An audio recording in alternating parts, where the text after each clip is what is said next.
Alright, this is going to be my breaking point predictions. Wow.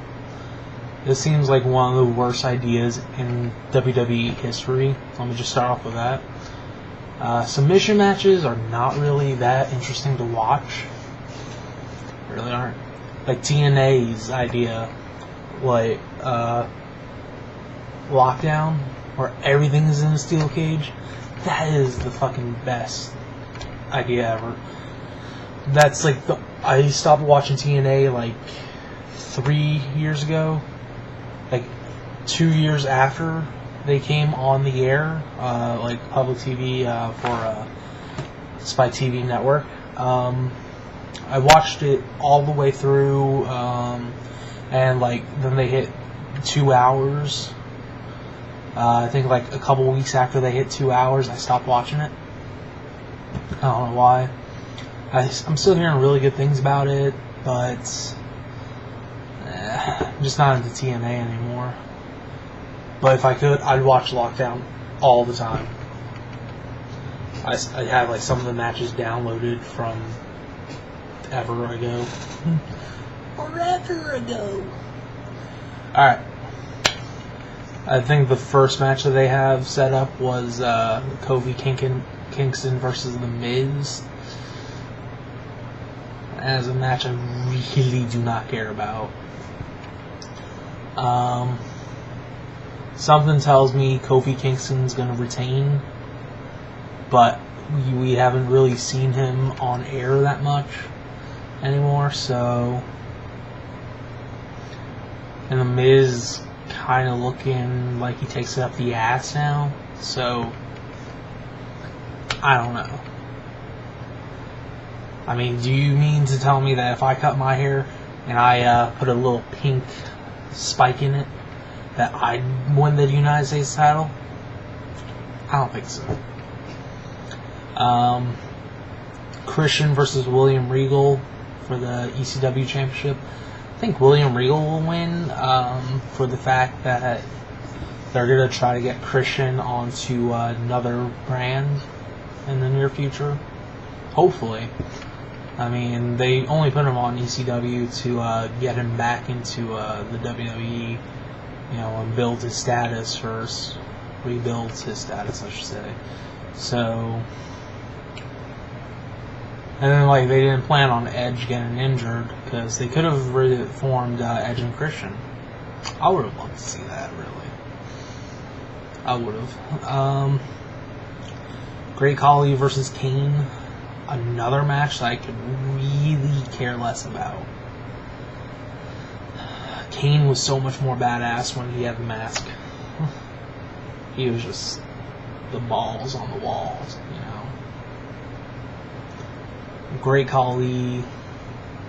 Yeah, I mean, he's a good wrestler. He used to... I mean, I used to be more interested in him when he was a heel, though, because they put him into a lot better matches then. Like, you know, with John Cena and whatnot. I mean, when he held the title, the World Heavyweight title, for like 10 seconds, you know, that was like one of the shortest reigns I could ever remember. The shortest, of course, is Jeff Hardy's 2 that he had, you know, his month, and less than a day ones. So, Chris Jericho and The Big Show versus MVP and Mark Henry. Yet again, another match that's kind of a little hard to predict because MVP and Mark Henry aren't really coexistent as a tag team. Like they work well together, but they're not really like a tag team. You know, they're better as the singles competitors. Chris Jericho and The Big Show, they actually took it a step further. They actually combined their music. Now, you only see that with tag teams that actually last. So, I'm going to say Jericho and Big Show retain. DX versus Legacy.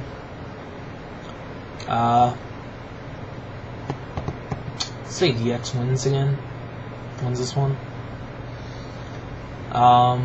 because they've just been put down since SummerSlam. After they it's the Raw before SummerSlam, and then so on past the Raws. So I'm gonna say that they do win this one. And they got the upper hand last Raw, so CM Punk versus the Undertaker.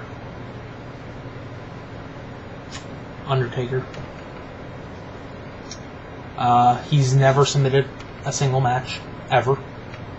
So there you go, hands down. Randy Orton versus John Cena. John Cena will win. Yeah. Orton doesn't have any really submission moves, so it's kind of like with Jeff Hardy back in TNA when he made a submission move for a submission match, and then he just kind of used that forever. It was the modified Texas Cloverleaf. So I would have loved to see him use that shit here. I mean, that seemed like an awesome move. Actually made people tap out. But yeah. And John Cena has never really lost an I Quit match. I mean, I think his first one was against JBL, and he kicked JBL's ass. So, yeah. Those are my predictions. Let me know what you think.